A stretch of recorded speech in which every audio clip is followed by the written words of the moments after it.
लगातार हो रही चोरी की वारदातों को लेकर स्थानीय नागरिकों में गहरा आक्रोश व्याप्त है। इसी क्रम में नागरिकों ने प्रशासन को ज्ञापन सौंपकर चोरों के शीघ्र खुलासे सहित 6 सूत्रीय मांगों पर त्वरित कार्रवाई की मांग की है। ज्ञापन में बताया गया कि सिद्धेश्वरी छाया वार्ड क्रमांक 5 पाटन निवासी विवेक बबेले के घर में 25 अप्रैल 2026 की रात्रि अज्ञात चोरों द्वारा मुख्य दरवाजे का ताला तोड़कर सोना चांदी एवं नकदी सहित लगभग 14,30,000 रुपए की चोरी की गई। इस संबंध में पाटन थाने में प्राथमिकी दर्ज कराई गई तथा वरिष्ठ पुलिस अधिकारियों को भी ज्ञापन सौंपा गया, लेकिन अब तक कोई ठोस कार्रवाई नहीं होने का आरोप लगाया गया है। नागरिकों का कहना है कि यह मामला केवल एक घर की चोरी तक सीमित नहीं है, बल्कि पाटन नगर और ग्रामीण क्षेत्रों में चोरी की घटनाओं का सिलसिला लगातार जारी है। विशेष रूप से किसानों के खेतों से नोजल पाइप आदि की चोरी की शिकायतें भी सामने आती रही हैं, जिन पर प्रभावी कार्रवाई न होने की बात कही गई है। साथ ही क्षेत्र में लगभग 12 मोटरसाइकिल चोरी होने का उल्लेख भी ज्ञापन में किया गया है। ज्ञापन में ये भी आरोप लगाया गया कि पुलिस व्यवस्था कमजोर होने के कारण चोर बेखौफ हैं, जिससे नागरिकों में असुरक्षा की भावना बढ़ रही है। इसी के विरोध में पाटन थाने के घेराव और जन आंदोलन की चेतावनी दी गई है। यदि मांगे पूरी नहीं होती तो पूरे पाटन नगर को बंद करने की बात भी कही गई है।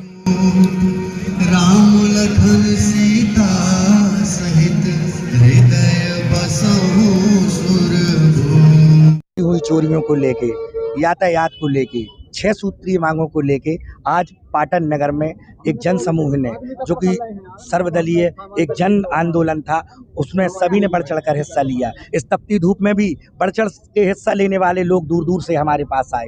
ग्रामीण क्षेत्र से, नगर से बड़ी संख्या में लोग उपस्थित हुए और हम लोगों की मांग यही थी कि नगर में जो यह पुलिस प्रशासन की जो दुर्दशा है वो ठीक हो, हम सभी सजग हों। आज मैं शिकार हुआ, कल कोई और ना हो पाए। हमारे नगर में आप देख रहे हैं कितनी बड़ी वारदातें, चोरी की घटनाएं हो चुकी हैं। इतनी संवेदनशील मुद्दे को लेके आज हम सभी को सड़कों पर उतरना पड़ा। हम लोगों की मांग है, जैसा कि आदरणीय बालचंद चाचा जी ने आपको बताया है कि एसडीएम साहब ने 20 दिन का समय दिया है। 20 दिन के बाद यदि निराकरण नहीं निकला तो यह तय है कि पाटन बंद होकर रहेगा।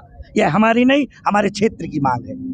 हाँ, नगर के उसके कारण हमारे पास आए तो कई लोग हैं कि हमारे यहाँ चोरियां हो रही हैं, ये हो रहा है। हम लोग ने कंप्लेंट भी की काफ़ी बार, लेकिन कोई कार्रवाई नहीं होती है। और विगत 2 साल पहले हमारे स्वयं के घर में भी चोरी हुई थी, आज तक उसका भी कुछ पता नहीं चला। हमारे घर के सामने जो हमारा ट्रैक्टर खड़ा रहता है, उसके कल्टीवेटर में टांगे और हिज वगैरह भी चोरी गए हैं, उसका भी आज तक कोई पता नहीं चला है। और हम लोग ने कई बार थाने में आके संपर्क भी किया, FIR भी दर्ज कराई, लेकिन आज तक कोई जानकारी नहीं मिली हमें। क्या चाहते हैं आप? यही चाहते हैं कि जो हमारे विवेक बबेले जो ये आंदोलन कर रहे हैं, तो उस आंदोलन से लेके पुलिस प्रशासन को कुछ ना कुछ तो कार्रवाई करनी चाहिए, और ना करें तो उसके अलावा फिर हम SP और कलेक्टर के पास भी जाएंगे। अभी तो पाटन में धरना किया है, इसके बाद जबलपुर में जाएंगे, कलेक्ट्रेट में करेंगे। लोगों का आक्रोश है कि पाटन शहर में लगभग 2-3 महीने से बहुत चोरियां हो रही हैं और चोरियां हो रही हैं, साथ साथ पुलिस के द्वारा चोरों को नहीं पकड़ा जा सका है। आक्रोश है कि भाई चोरों को तत्काल पकड़ा जाए और भविष्य चोरी ना हो, ये लोगों की मांग है, मुख्य मांग। इस संबंध में पुलिस ने आश्वस्त किया है कि जो चोरी हुई हैं उनको चोरों को कोशिश करके लोगों के सहयोग से, तकनीक का सहारा लेकर जल्दी से जल्दी पकड़ने का प्रयास किया जाएगा और भविष्य में चोरी ना हो इसलिए पुलिस गश्त बढ़ाई जाएगी। जगह जगह CCTV कैमरा लगाए जाने का प्रयास किया जाएगा। कुछ अल्टीमेटम भी दिया है उन लोगों को? हाँ, अल्टीमेटम दिया है 1 माह का कि 1 माह में यदि ये चोरी की घटनाओं पर रोक नहीं लगी, चोरों को नहीं पकड़ा गया, तो हो सकता है ये लोग पाटन शहर को बंद करें। बंद की धमकी दी है।